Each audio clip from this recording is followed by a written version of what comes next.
The first time anyone in Cedar Hollow saw Everett Harrington, he was walking, not riding, walking, leading a tired bay horse with a cracked saddle, dust caked into every seam of his coat. Men who walked their horses into town were men who had nothing left. That's what folks said. And by sundown, half the town had already decided exactly what kind of man he was. They were wrong about nearly everything. But it would be months before anyone learned that. And by then, it wouldn't matter what the town thought. What would matter was a widow named Charlotte Thornwell, a ranch everyone said was cursed, and a letter Everett kept folded inside his boot, a letter he hoped no one would ever find. Charlotte Thornwell needed a hired hand, the way a drowning woman needs a rope. Her husband had been gone almost 2 years now, taken by a fever that swept through the valley one cold spring, and the Thornwell ranch had been sliding downhill ever since.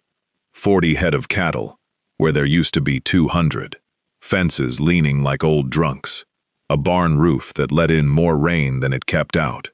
She wanted one thing: to keep the land her husband had died working.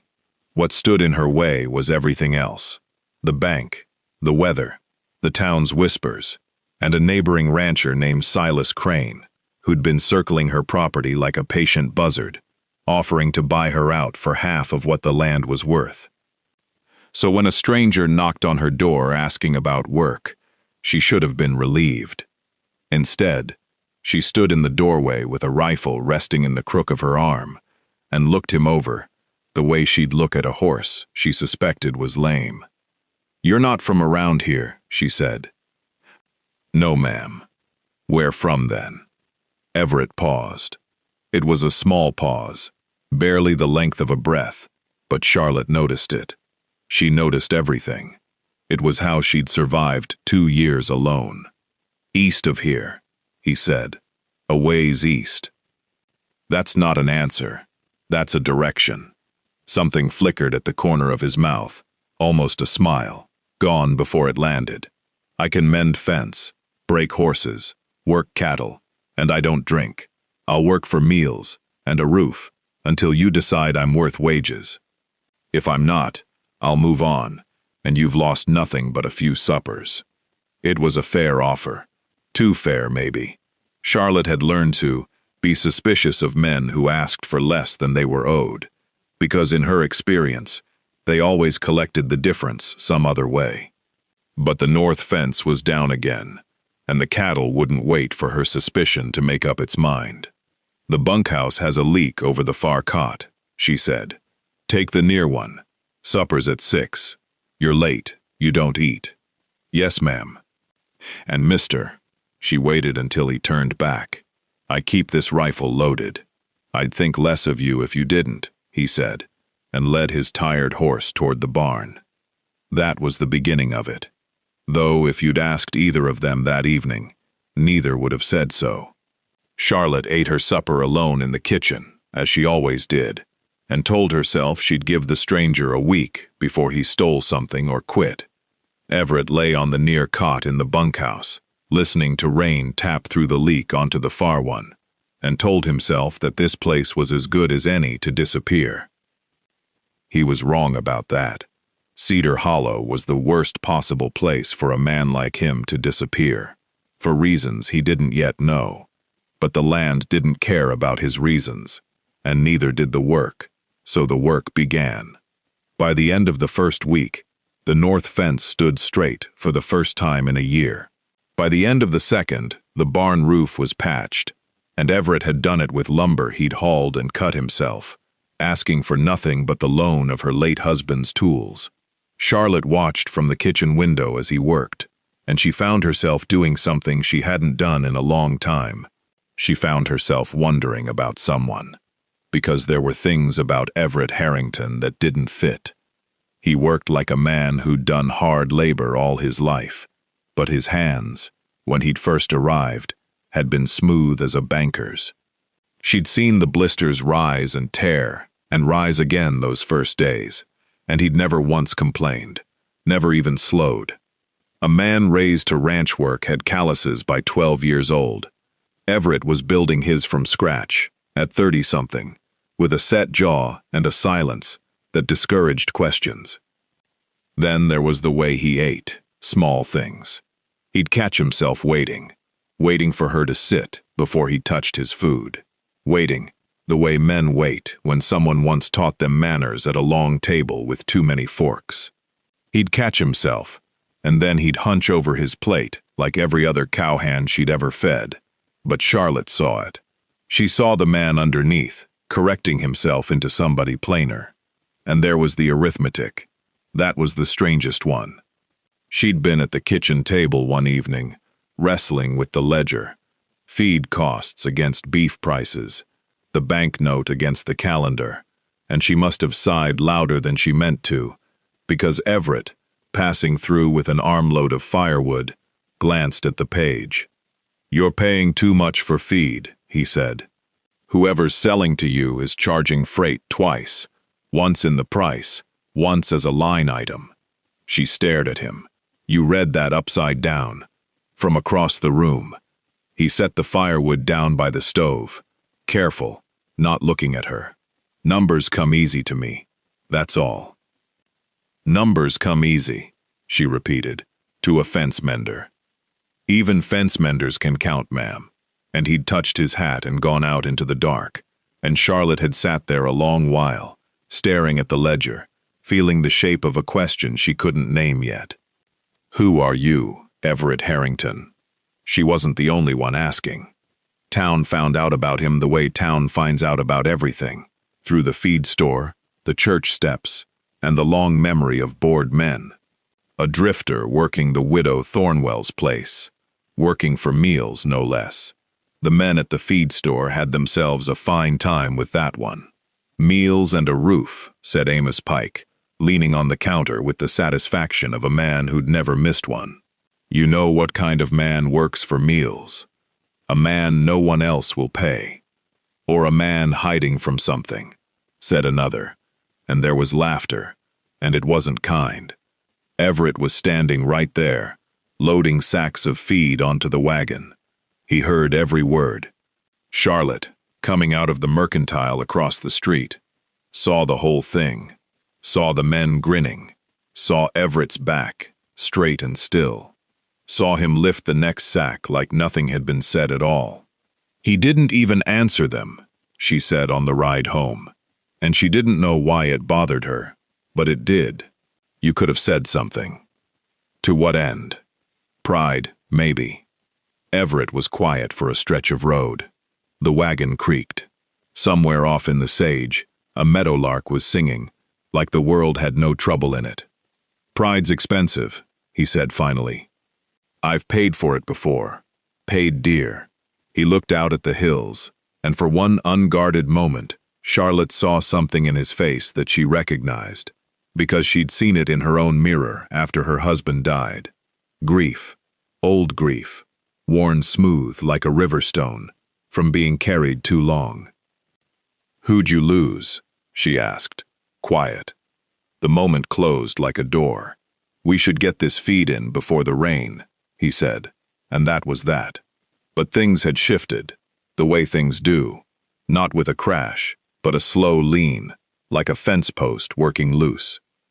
Supper stopped being a plate handed through the doorway and became two people at one table. Charlotte found she talked more than she had in 2 years. Everett listened, like listening was a craft he'd studied.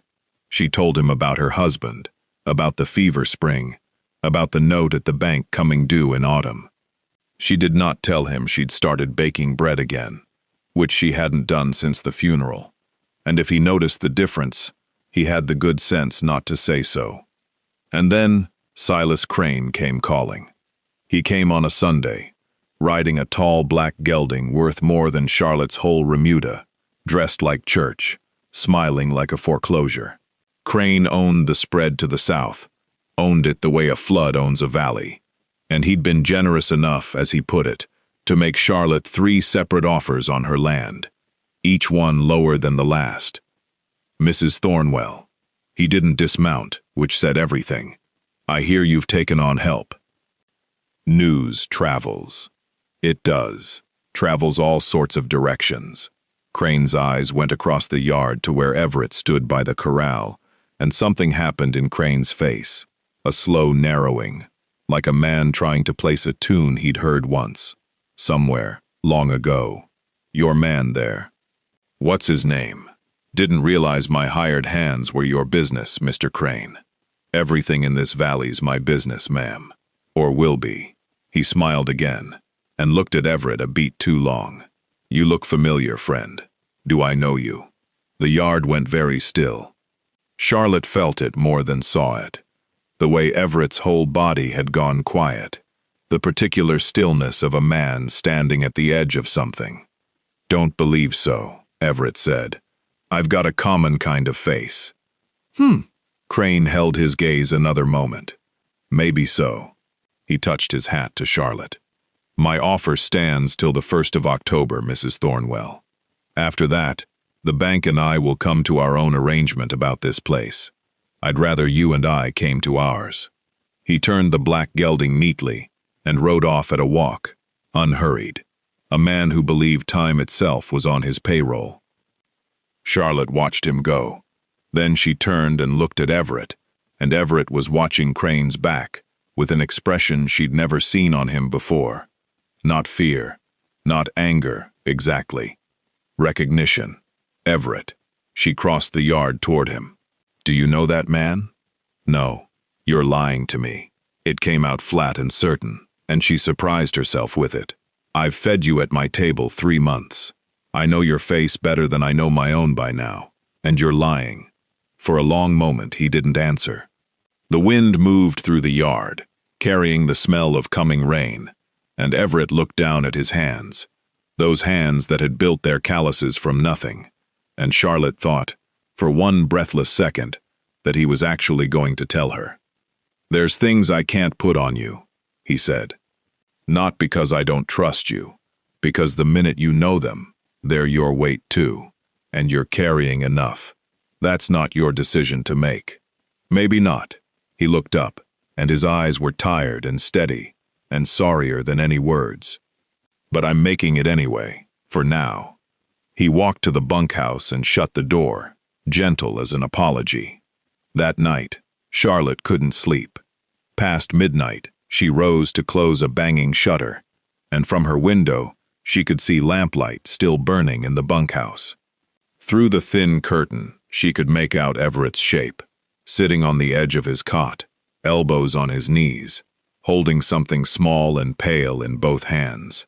Paper, a letter, read so many times it had gone soft at the folds. He sat with it a long time. Then he did something strange. He crossed to the little stove, opened the door, held the letter out toward the flames, and stopped. He stood there, the fire painting his face orange, the letter one motion from ash. Whatever was written on that page, he couldn't keep it and couldn't burn it, and Charlotte watched him stand in that terrible in-between until the cold drove her back to bed. In the morning, the letter was back in his boot, the fences got mended, and neither of them spoke of Silas Crane. But down in Cedar Hollow, in the back room of the land office, Crane was going through a drawer of old newspapers he'd saved for years, muttering a name under his breath, not Everett, and not Harrington, and when his finger finally stopped on a certain page, on a certain printed face, Silas Crane began, very slowly, to smile. Silas Crane was not a man who rushed his pleasures. He'd found the newspaper on a Tuesday, and he sat on what he knew for 11 days, the way a cat will sit near a mouse hole not because it's hungry, but because it enjoys the arithmetic of the thing. He told no one. He rode past the Thornwell place twice that week at a leisurely walk, hat brim low, just to look at the man mending fence in the north pasture, the man the whole valley had decided was nobody, because the newspaper said otherwise. The newspaper was 4 years old, printed back east, and on its third page was an engraving of a younger, cleaner-shaven man, standing beside an older one, in front of a building with columns. The caption named them both. The older man was Josiah Harrington, and even out here, At the far dusty end of the territory, that name meant something. Harrington land and cattle, Harrington money in 3 railroads, Harrington paper behind half the banks between the river and the mountains, including, and this was the part that made Crane's smile go wide and slow, including the very bank in Cedar Hollow that held the note on Charlotte Thornwell's ranch. The younger man in the engraving was the son, the heir, the one the papers had written about again, 2 years later, in a very different kind of story, one with words like tragedy and estrangement and whereabouts unknown. Crane cut the page out with a pocket knife, folded it into his coat, and decided that autumn was going to be a very good season for him indeed. At the Thornwell ranch, autumn was arriving as a threat. The banknote came due the first week of October, and Charlotte had done her figures so many times the ledger page had worn thin under her pencil. Sell 30 head, and she could make the payment. But 30 head was most of what she had, and next year she'd be making payments on a ranch with nothing left on it. Sell to Crane, and she'd walk away with money in her pocket, and her husband's grave on land that belonged to a buzzard. "There's a third way," Everett said one evening. They were at the kitchen table, the ledger between them, coffee going cold. 3 months of suppers had turned into this, an easy quiet. The two of them bent over the same problems like a team of horses that had learned each other's gait. Charlotte had stopped noticing when it happened. That frightened her more than the bank did. "There's no third way. I've done the arithmetic. You've done the arithmetic. You're better at it than the banker, which I still haven't gotten a straight answer about. Drive the cattle to the railhead yourself." He turned the ledger toward her and tapped a column. "You're selling to the buyer who comes through the valley because it's easy, and he's paying you valley prices. Rail prices are near double. 40 head at rail prices clears your note and winters the ranch. The railhead's 9 days' drive, through Miller's Gap." She shook her head. "2 riders can't push 40 head through the gap. My husband wouldn't try it with 4. Then we hired 2 more. With what money, Everett? With mine." The kitchen went quiet. The stove ticked. Charlotte sat back slowly and looked at him, at this man who'd arrived walking, who'd worked for meals, who owned 1 horse, 1 saddle, and whatever lived in that boot of his. "You don't have any money." "I have some. You worked 3 months for supper." "I worked 3 months because—" He stopped himself. His jaw worked. When he spoke again, it was quieter. "Because I wanted to be some use to somebody, and money wasn't the kind of use I meant. But it's there if the ranch needs it. Consider it a loan, against wages you never paid me." Charlotte laughed, a short, disbelieving breath, and then didn't, because he wasn't joking. He was looking at her across the lamplight with that steady, sorry patience of his, and she felt the question rise in her again, the one that had lived under her ribs since the day Crane said, "Do I know you?" "Everett, who are you?" A man offering to help drive cattle. That's not Charlotte. It was the first time he'd ever used her name. Not ma'am, not Mrs. Thornwell, and it stopped her cold. He seemed startled by it himself. He looked down at his hands. "Ask me again when the note's paid. I'll answer. I give you my word. Just let me be this a little longer. Just a hand on a ranch. It's the only honest thing I've been in years." She should have pushed. Later, she'd tell herself that 100 times. But there was something in the way he said it, like a man asking to stay one more night in the only warm room he'd ever found. And Charlotte Thornwell, who trusted nobody, heard herself say, "After the drive then, every word of it." "Every word," he said.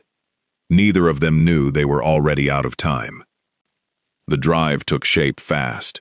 Everett rode to town and came back with 2 hands hired, a weathered old cowman named Dobbs and his nephew, both glad for the wages, and the wages came out of a small canvas envelope Everett produced from his saddlebag without explanation.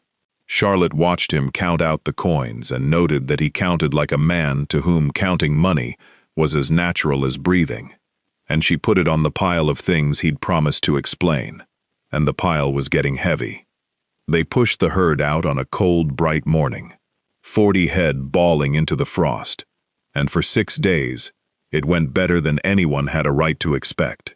Everett rode like he'd been born a horseback. That, at least, was no disguise. And in the evenings by the fire, Dobbs told stories, and Charlotte laughed more than she had since the fever spring. And once, across the flames, she caught Everett watching her laugh with an expression so unguarded that they both looked away at the same instant, and the night suddenly needed a great deal of tending to. On the 7th day, they came down out of Miller's Gap with the herd intact, and on the 8th day, they reached the railhead, and that was where everything Everett Harrington had built came apart. The cattle buyer's office sat beside the stock pens, and the man behind the desk was already standing when they walked in, and he was not looking at Charlotte. "Well, I'll be," the buyer said softly. "Mr. Harrington." Charlotte felt the words land before she understood them. Everett had gone stone still beside her. "You've mistaken me," Everett said. "Mistaken?" The buyer laughed, baffled. "Sir, I worked the Kansas City yards 11 years. You and your father bought half the beef that came through. You signed my book twice." He was already flipping the ledger around, warm, eager, a man greeting better days. "Josiah Harrington's boy, standing in my office. Does your father know you're out? That's enough." Everett's voice cracked out flat and hard, a voice Charlotte had never heard from him, a voice used to being obeyed. The buyer shut his mouth, and in the ringing silence, Everett turned and looked at Charlotte, and everything he'd hidden for 3 months was standing naked in his face. She got the herd sold. She did it herself, with her spine straight and her voice level, 40 head at rail prices, the note money, and winter besides, and she folded the bank draft into her coat and walked out and did not look at him once. He caught up to her by the pens. "Charlotte Harrington." She said the name like she was tasting spoiled milk. "The bank in Cedar Hollow. My note. That's Harrington paper, isn't it? Your family's bank." Her voice didn't rise. "That was the worst of it. 3 months at my table. I told you about my husband. I told you about the fever. I told you things I never, and you sat there, letting me feed you, and the whole time you owned the debt I was drowning in. I didn't come there knowing that. I swear it. By the time you knew, you stayed anyway." Her eyes were bright and terrible. Was it entertaining? The widow scratching at her ledger by lamplight, while a railroad heir hauled her firewood. Was I restful, Everett? Is that what I was? "You were the first honest thing." His voice broke off. He steadied it. "The letter. In my boot. Read it, and then decide what I am. That's all I ask. I'm done reading you." She stepped past him. "You'll have your wages from the drive money. We're square. Don't be on my land when I get back to it." She rode for home ahead of the others, alone, the bank draft over her heart like a stone. And she was a day too late. The Cedar Hollow bank sat on the corner of the only street that mattered, and when Charlotte walked in to pay her note, the banker would not meet her eye. The note had been called, he said. Called early. There was a clause. Page 2. Small print. Payable on demand at the holder's discretion. And the demand had been made 4 days ago, while she was up in Miller's Gap with the herd. The grace period ran out at noon tomorrow. The draft in her hand had become paper. The full note, plus penalty, was a number she could not reach. "Called by whom?" she said, though she already knew. "Who demanded it?" The banker's eyes went helplessly to the window, to the land office across the street, where Silas Crane stood on the porch in his church clothes, watching the bank door, waiting for her, patient as winter. Crane crossed the street slow. He stopped in front of her on the boardwalk and touched his hat. And up close, his smile had teeth in it. "Mrs. Thornwell, I did warn you the bank, and I might come to an arrangement." He let that sit. Then he leaned in, gentle as poison. "Though I confess I had help. You'd be amazed what a Harrington signature is worth at a Harrington bank. Even an old one, on the right piece of paper." He pressed something into her hand. A newspaper clipping, folded small, soft at the creases. "You've been keeping fancier company than you knew, ma'am. Noon tomorrow. Come see me when you're ready to sign." He walked away whistling.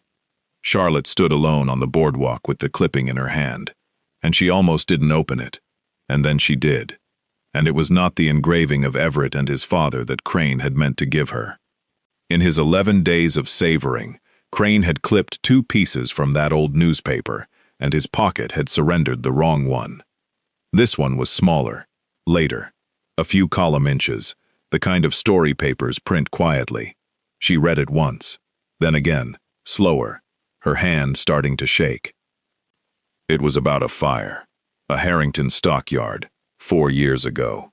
It was about the men who died in it, and the young heir who had testified against his own father's company about the locked doors, and been disinherited, disowned, and struck from the family for it, the day before the settlement money reached the widows. At the bottom, in print gone gray with age, was the last line Charlotte read, before her eyes blurred too badly to go on.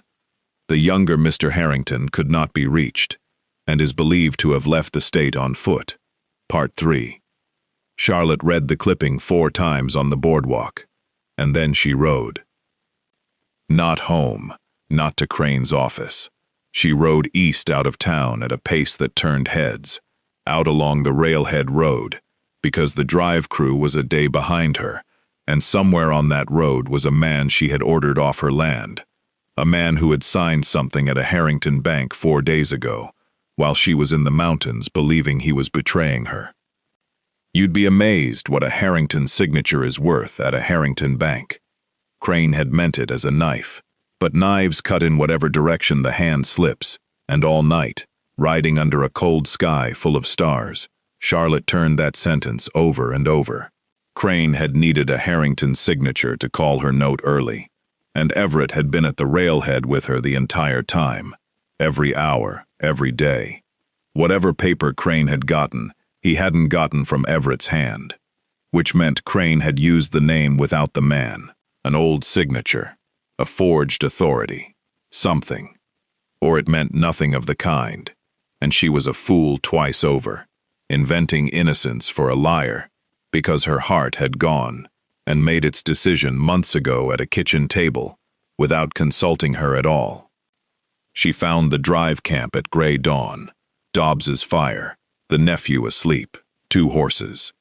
2, not 3. "He rode out last evening, ma'am," Dobbs said, standing, hat in hand, uneasy, wouldn't say where. "Paid us out our wages first, and then—" The old cowman hesitated. "Then he asked me to give you this, if you ever came asking. Said you'd know if it mattered."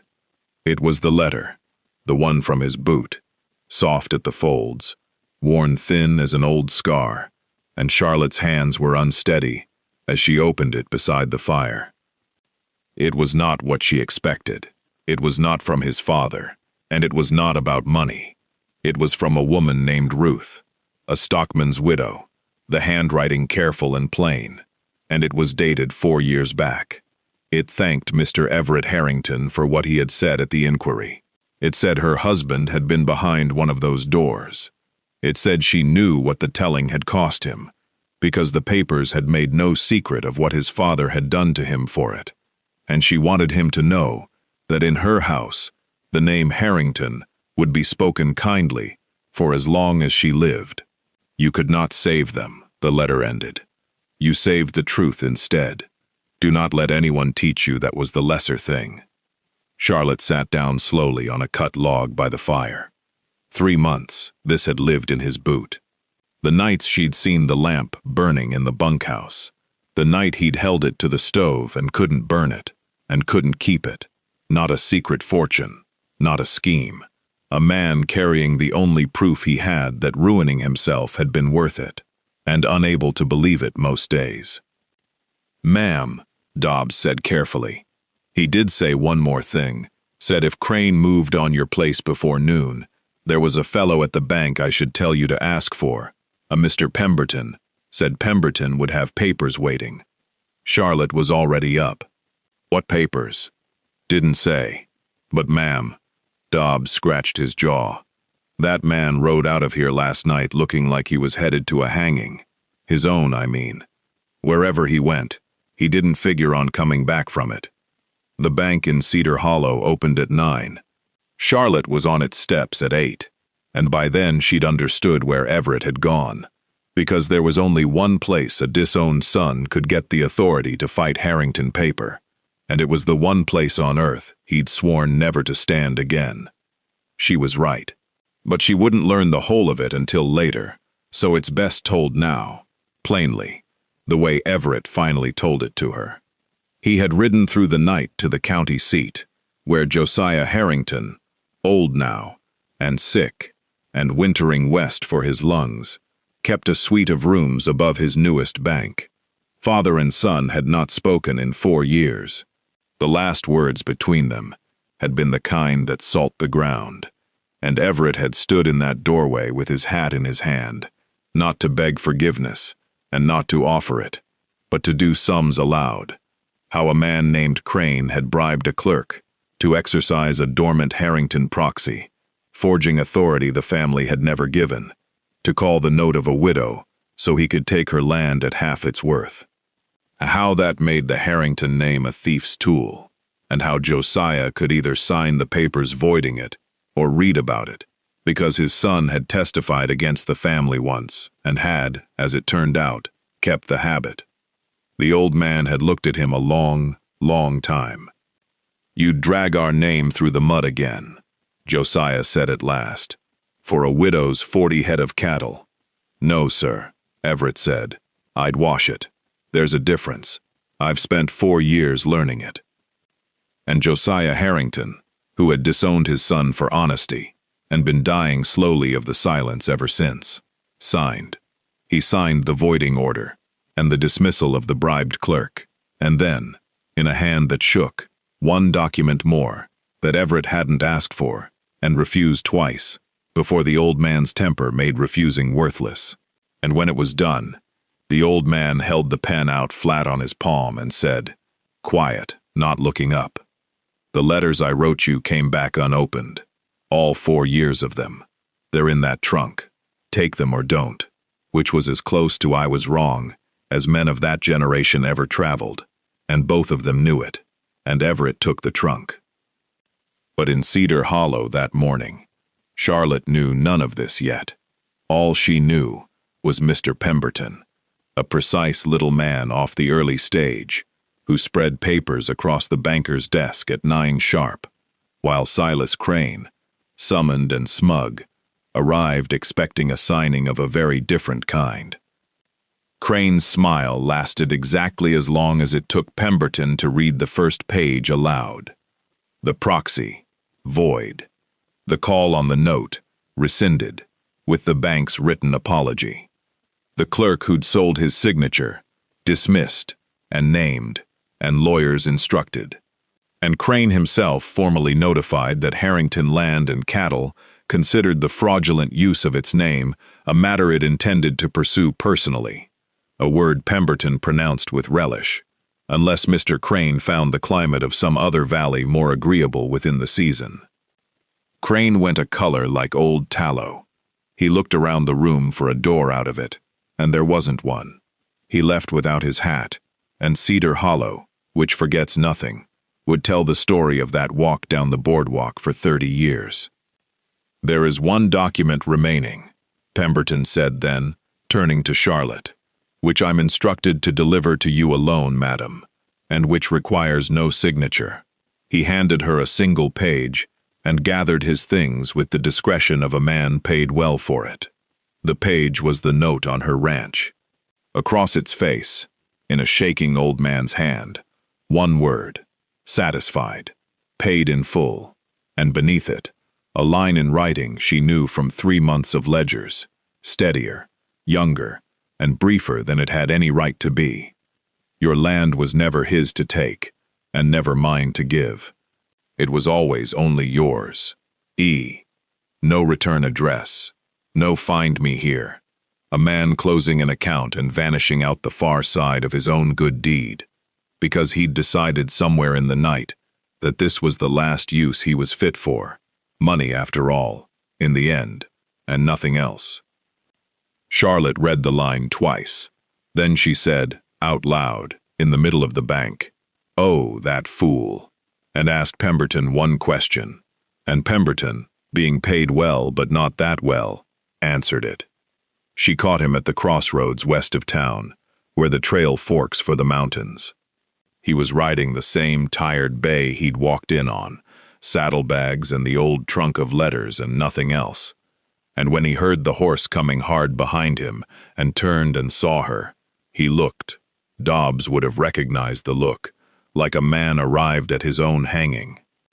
"You're on my road," Charlotte said, reining up crosswise in front of him.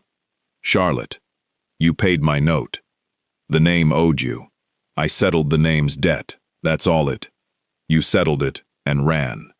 She was breathless and wind-burned and furious, and her eyes were shining. 3 months, you asked me to let you be a plain hand on a ranch. You said it was the only honest thing you'd been in years. Was that true? His hands went still on the reins. "Truest thing I ever said." "Then explain to me," Charlotte said, "why the ranch is that way." She flung her arm back east. "And you're riding this way. Because you know what I am now. What you are." She pulled the worn letter from her coat, Ruth's letter, and his face changed at the sight of it. "I know a man ruined himself so widows would know the truth about locked doors. I know he carried this for 4 years, because he couldn't believe it was worth it. I know he mended my fences and hauled my wood, and sat at my table, and let a whole town laugh at him for working a widow's ranch, when he—" her voice cracked, and she let it. "When the men laughing weren't fit to hold his horse. That's what I know, Everett. So you tell me what I've got wrong, or you turn that horse around." The wind moved between them. The bay shifted its feet. Somewhere off in the sage a meadowlark started up, the way they do, like the world had no trouble in it. "The wages," Everett said at last, and his voice wasn't steady. "For the 3 months. We never did settle on a figure." "No," Charlotte said. "We never did. I find I don't want money." "No," she agreed, and she was crying and smiling at once, and done pretending otherwise. "I didn't think you did." He turned the horse around. They were married in the spring, in the little church in Cedar Hollow, and the town that had laughed at him came to a man, partly for shame, partly for the story, and partly because Charlotte Thornwell Harrington stood at the door and looked every one of them in the eye on the way in, daring them to have opinions. Old Josiah did not live to see it, but he lived long enough to read a letter that did not come back unopened, and he answered it, and the answer was in Everett's coat pocket at the altar, which is its own kind of attendance. The ranch prospered. Rail prices, honest fences, and the best head for figures in the territory bent over the ledger at the kitchen table each night, with a wife beside him who checked his arithmetic out of principle. Amos Pike at the feed store never did charge freight twice again.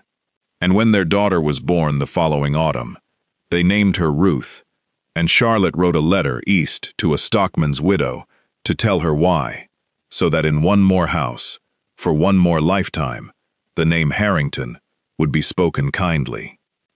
On summer evenings, folks driving past the old Thornwell place would see the two of them on the porch, her head on his shoulder, the baby asleep between them, and the ones who remembered would sometimes say to the ones who didn't, "You know, the whole town mocked that man for working a widow's ranch." And the answer came back, always the same. "Well, look at everything he owns now."